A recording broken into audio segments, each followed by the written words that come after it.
Hey there, welcome to the first episode of our series JavaScript Essentials for React. This series covers all the JavaScript concepts that you need to master before diving into the React.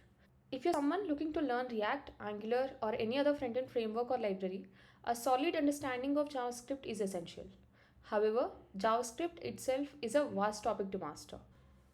This series will serve as a perfect refresher covering all the crucial aspects that you need to develop any front-end application. Whether you're a beginner or looking to refresh your knowledge, you're in the right place. In this series, I'm going to take you through the conceptual understanding of things rather than explaining how to write functions, what is let, what is const, etc., which I know you'll get from any other existing resources out there. Here is a quick look at what all we are going to cover. Firstly, we'll start with basic concepts like variables, functions, and we'll have an understanding of execution context and moving on to single-threaded and synchronous nature, and we'll cover call stack as well.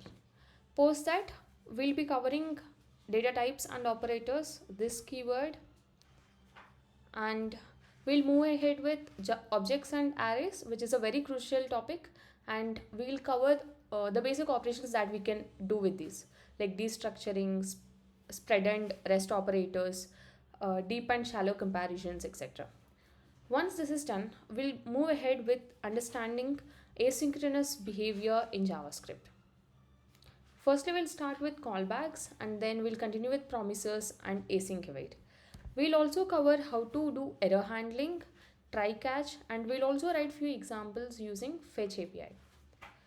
Once these are done, we'll cover few more advanced topics like prototypes, higher order functions, generators, and along the journey, along with these concepts, we are going to cover many more.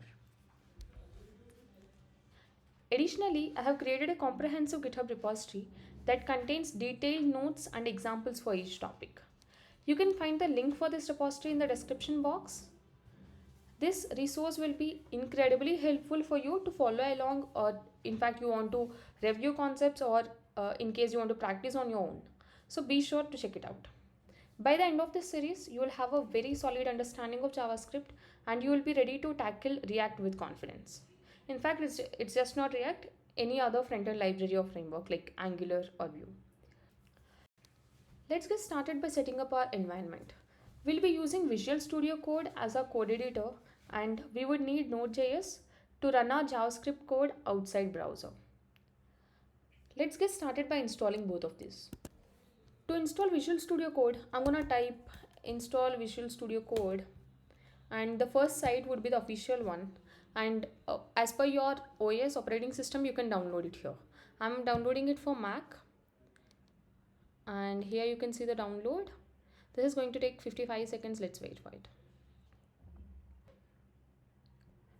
Yeah, this downloaded a zip file for us. To unzip that, I'm going to click on that, and the unzipping is happening here. Once it unzips, I can directly open by typing Visual Studio Code here. Yes. This will open the application, and since it's opening for the first time, it will prompt something like this, and we are clicking on open, and this will take us to the application now.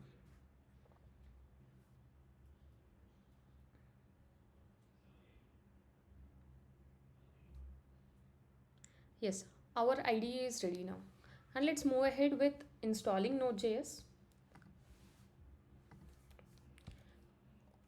To install Node.js, I'm gonna search for Node.js download, and Node.js.org is the official site, and here you can either use command prompts to install it, otherwise you can directly download it here. You have a drop down to select the version. I'm going to select the latest stable version. By just clicking download button here, you'll be able to download Node.js, and once it downloads, it prompts something like this, and I'm going to open this, and I'm just following the on-screen instructions to install this. Continue, agree.